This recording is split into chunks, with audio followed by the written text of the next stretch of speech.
दोस्तों, हम यूरोप के एक बहुत ही खूबसूरत देश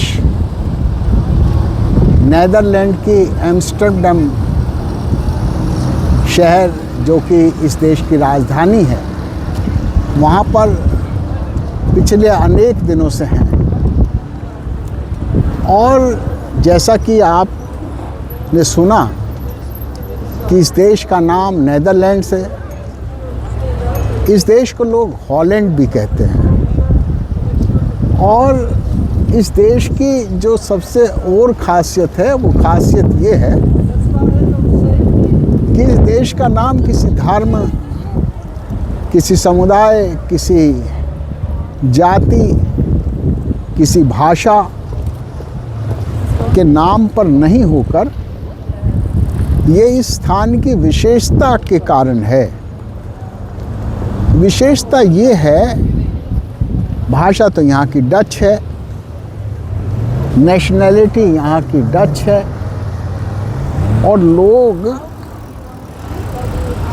अपने स्थान को डच के उस पर ही ज़्यादा समझते हैं, मानते हैं। डच भाषा जो बोलता है उसको वो बहुत प्रोत्साहन भी देते हैं, आदि आदि। मेरा कहना यह है कि इस देश का नाम नीदरलैंड्स इसलिए है, नीदर का मतलब है जो समुद्र तल से नीचे है। प्राय जब हम रेलवे स्टेशन पर जाते हैं तो हम देखते हैं वहाँ के जो साइन बोर्ड हैं उन पर लिखा होता है कि समुद्र तल से ऊंचाई। पर ये शहर ऐसा है, ये देश ऐसा है जो समुद्र तल से ऊंचा नहीं, अपितु समुद्र तल से नीचा है। और नीचाई की हालत यह है कि 26% धरती समुद्र तल से तकरीबन 4 मीटर तक नीचे है, और 58% धरती पर बाढ़ का खतरा हमेशा मंडराया रह सकता है।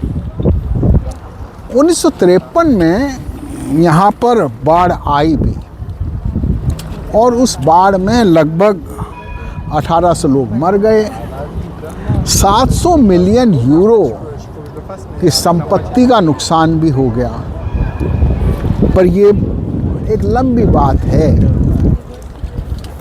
अब तक तो कई बार समुद्री प्रलय और बाढ़ के खतरे बन सकते थे, परंतु यहाँ के इंजीनियरों ने, इंजीनियर्स वो नहीं जो पासशुदा इंजीनियर्स हैं, यहाँ के जो उस समय के इंजीनियर्स थे, उन्होंने 1661 में एक ऐसी व्यवस्था की जिसमें पूरे देश को नदियों से पाट दिया। वैसे तो इस नीदरलैंड में कुल 4 नदियाँ हैं। प्रमुख नदियाँ नीदरलैंड में तो एम्स्टल नदी है, जिसके नाम पर एम्स्टर्डम है। इसके अलावा यहाँ इस नीदरलैंड में 4 नदियाँ हैं, हॉरेनक्राफ्ट, केजरक्राफ्ट और प्रिसेनक्राफ्ट। मैं आपको जो बात कहना चाह रहा हूँ वो यह है कि अकेले इस एम्स्टर्डम में 165 नदियाँ हैं, और इन 165 नदियाँ जो हैं ये पूरे जल का न केवल प्रबंधन करती हैं अपितु सुयोजन भी करती हैं। और जगह जगह पर डैम बने हैं। आप यहाँ देखें, जब मैंने कहा 165 नदियाँ हैं, तो आप इसका अंदाज़ा इस तरह से लगा सकते हैं कि ये अपने प्राकृतिक संरक्षण के प्रति, पर्यावरण संरक्षण के प्रति कितने सचेत हैं। ज़्यादातर आवागमन चाहे सामान का हो चाहे वैसे हो, उसके 2 ही साधन हैं। एक तो है बोट्स जिन्हें आप देख रहे हैं कि लोग आ रहे हैं जा रहे हैं, नदियां तो हैं ही, और एक इससे भी बड़ा साधन है और सबसे लोकप्रिय सवारी है यहाँ, और वो है कार नहीं, पब्लिक ट्रांसपोर्ट नहीं, अपितु साइकिल। हम लोग तो साइकिल को बहुत छोटा मानते हैं। एक समय था जब हमारे यहाँ भी शादी ब्याहों में लोग साइकिलें देते थे, परंतु यहाँ सबकी सबसे ज़्यादा लोकप्रिय सवारी साइकिल है। और चाहे यहाँ के राजा भी हैं, चाहे कोई बहुत बड़े पॉलिटिशियन हैं, वो आपको साइकिल पर घूमते यदा कदा मिल जाएंगे। साइकिल पर चलने का यहाँ इसलिए भी है कि हम पर्यावरण की सुरक्षा किस तरह से करें, किस तरह से हम वायु प्रदूषण से बचें, जल प्रदूषण से बचें, और हम अपने देश को सुरक्षित रख सकें हर प्रकार से। मज़े की बात ये है कि जब हमारे देश में हमारे मेट्रोपॉलिटन शहर 300-400 तक एयर क्वालिटी झेल रहे होते हैं, उस समय यहाँ मुश्किल से 10 तक एयर क्वालिटी इंडेक्स है। आप सोचिए कि जिस गैस चैम्बर्स में हम लोग रह रहे हैं, उसका इलाज इन्होंने जो वायु प्रदूषण है, जल प्रदूषण है,